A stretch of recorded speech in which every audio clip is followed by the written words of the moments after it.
សួស្តីប្រិមិត្តដែលតែងតែគាំទ្រ Channel និង Page ASEAN Military ថ្ងៃនេះខ្ញុំនឹងបង្ហាញអ្នកទាំងអស់គ្នាអំពីប្រព័ន្ធការពារដែនអាកាសរយៈចម្ងាយខ្លី LD3000 CIWS របស់ប្រទេសចិន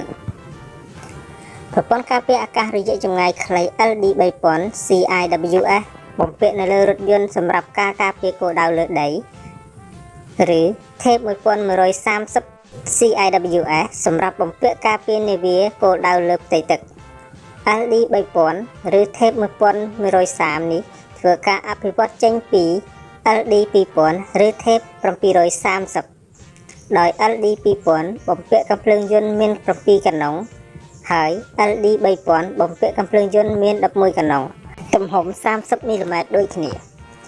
LD3000 នេះចិនបានដាក់បង្ហាញជាសាធារណៈនៅក្នុងពិព័រណ៍យោធាចិននៅក្នុងឆ្នាំ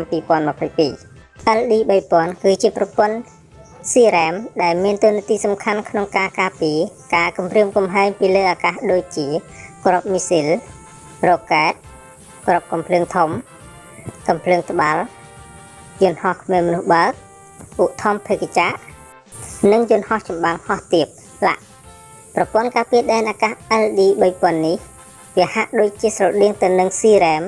Centurion Phalanx របស់សហរដ្ឋអាមេរិកLD3000 វាបំពាក់នៅលើរថយន្តដែលមានកង់8អាចបំពាក់កាំភ្លើងយន្ត Tape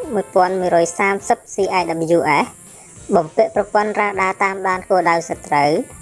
បំពាក់ប្រព័ន្ធរ៉ាដាស្ថិរភាពកម្រិតខ្ពស់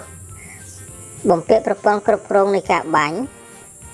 ចំពោះសមត្ថភាពប្រព័ន្ធការពារដែនអាកាសរយៈចម្ងាយខ្លី LD3000 នេះរ៉ាដារបស់វាអាចតាមដាននិងបាញ់ស្ទាក់ចាប់កម្ទេច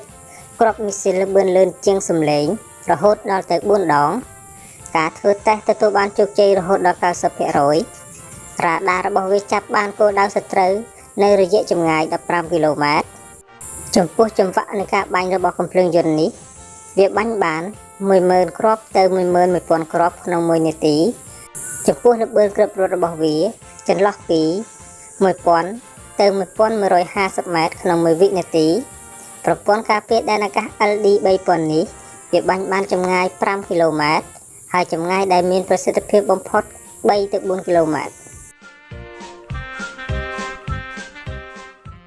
ខ្ញុំបាទសូមអរគុណចំពោះការទស្សនាវីដេអូនេះតាំងពីដើមរហូតដល់ចប់